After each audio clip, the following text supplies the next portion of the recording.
Ahora vamos a aprender cómo instalar SQL Developer bajo Linux, que veréis que se hace de una manera relativamente parecida a la que hemos instalado el software de Oracle. Pero en este caso tenemos un pequeño inconveniente y es que normalmente o puede sucedernos que no tengamos las JDK adecuadas, que en este caso son las JDK 8. Bueno, para eso vamos a abrir un terminal dentro de CentOS y lo que vamos a hacer es comprobar primero qué versión de Java tenemos. En Linux podemos poner, al igual que en Windows, Java-version para comprobar la versión de Java que tuviera nuestro sistema operativo.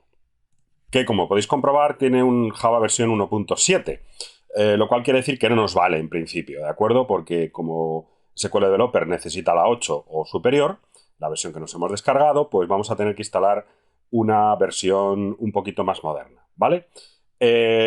¿Cómo lo haremos? Bueno, pues lo mejor es que nos descarguemos Java directamente desde la página web de Oracle, que es, ya sabéis, el propietario actual de ese lenguaje.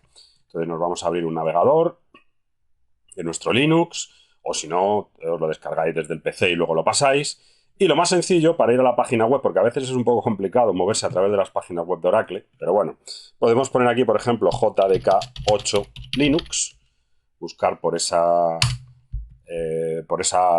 texto, y normalmente la primera entrada suele ser la que me lleva al sitio correcto dentro de la página de Oracle, ¿vale?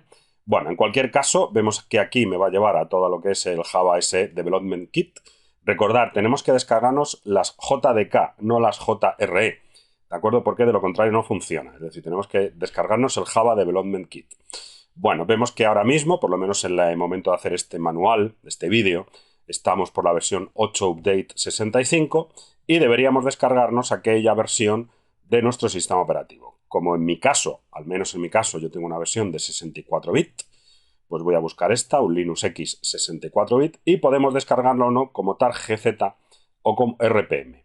Como estamos trabajando con un CentOS o con un Red Hat, debido un poco a la instalación que estamos haciendo de Oracle, lo mejor es que nos descarguemos directamente el RPM, que lo podemos instalar como paquete de una manera bastante fácil. ¿Veis? Me pide que acepte el acuerdo de licencia y me lo descargo. Java es una de las pocas cosas en Oracle que no te pide tener el usuario activo, ¿de acuerdo? El usuario que hemos dado de alta cuando hemos descargado otros productos, entre otra cosa por digamos, el tipo de cosa que nos estamos bajando, que es la versión de Java. Bueno, en este caso ya lo hemos descargado, ¿de acuerdo? Y vemos que es un RPM.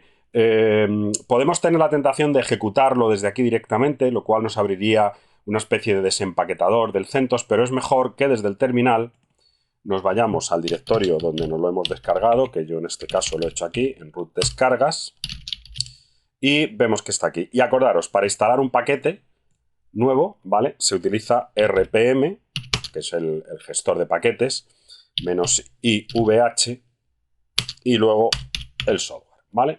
Entonces, en este caso, para aquellos que no lo sepan, vuelvo a repetirlo, si pongo una JD, por ejemplo, y doy al tabulador, Linux lo que hace es rellenarme hasta el final el contenido si encuentra algún fichero que empiece por JD. Es parecido a lo de Windows, ¿vale? Bueno, en este caso lo que hago es que lo descomprimo de forma que nos instale esta versión de JDK 8, ¿de acuerdo? Y en este caso, lo único que tenemos que comprobar es dónde nos ha dejado el Java para indicárselo al SQL Developer, que va a utilizarlo para poder, digamos, arrancar.